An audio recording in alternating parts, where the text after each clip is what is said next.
Hello, Toon Army. Hope you're all keeping well. Now sit tight, because we've got a story today that hits right at the heart of what it means to be black and white. This one's about our captain, our leader, our Bruno, and just how close he was to leaving the greatest football club on earth. Now, let's rewind a bit. March 2025. Wembley, a packed stadium, our hearts pounding, and then it happened. Bruno Guimaraes, arms lifted high, became the first Newcastle United captain to raise a trophy since Bob Monka in 1969. That's 56 long years without silverware. The Carabao Cup was more than just a cup final. It was our World Cup final, and Bruno treated it exactly like that. The scenes were unreal. Dan Burns scoring, Isak getting on the sheet, and there was Bruno, leading us, crying tears of joy. That image, it'll live forever. But here's the twist. Lads and lasses, things nearly turned out very differently. Last summer, whispers were swirling. Manchester City wanted him. 100 million release clause, all the talk. And at one point, there were serious fears Bruno would be off. No one would have blamed him. The club had been knocked out of the FA Cup by City. We were sitting 10th in the league. Injuries were stacking up. Ben Parkinson was starting in the Prem, for crying out loud. Behind the scenes, The Athletic now reveals, some inside the club believed Bruno had already made his mind up. After that FA Cup exit, it looked bleak. The momentum was gone. The dream seemed distant. And even though he never openly said it, some thought his bags were mentally packed. But Geordies, what happened next is what makes this club, and this man so special. Instead of running, he stayed, he fought, and by the end of the season, the tides had turned. Newcastle finished 7th, just shy of European football, thanks to Man United's FA Cup win. And through it all, Bruno stood tall. He was named captain after Trippier looked set to leave. He didn't just wear the armband, he owned it. And in the most Bruno fashion, he shared the moment. That trophy lift at Wembley, he didn't do it alone. He called Trippier and Lascelles to lift it with him. That's not just leadership, that's brotherhood. Now, some fans wondered, if he thought about leaving, is his heart really here? But the truth, lads, is even better. Bruno never wanted out. He was just disappointed. Not by Newcastle, but by the lack of other offers. He had been told top clubs would come knocking. They didn't. Meanwhile, players like Gordon and Isak were drawing serious attention, and that stung. But that sting turned to fuel. Bruno's game stepped up. His passion deepened. He now speaks of Newcastle like home. His face lights up when he talks about the fans, the city, and what's being built. He's not just staying, he's dreaming big.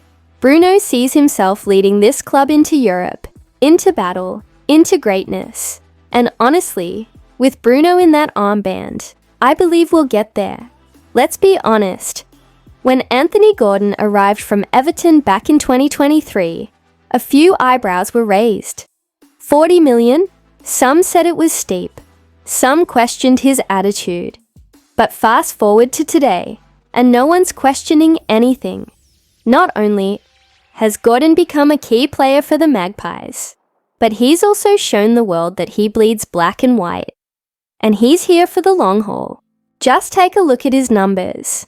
98 appearances, 22 goals, 17 assists, and this season alone, 9 goals and 6 assists. That's proper production from a lad who's still just 24 years old. And if that's not enough, he's just signed a new contract with the club, pledging his future to the greatest team in the world. Despite rumours linking him to Liverpool, he shut that down quickly by committing to the project here at St. James's Park. Loyalty, ambition, belief. That's what Gordon's all about. But what's really interesting And what fans absolutely love about him is where that fire comes from.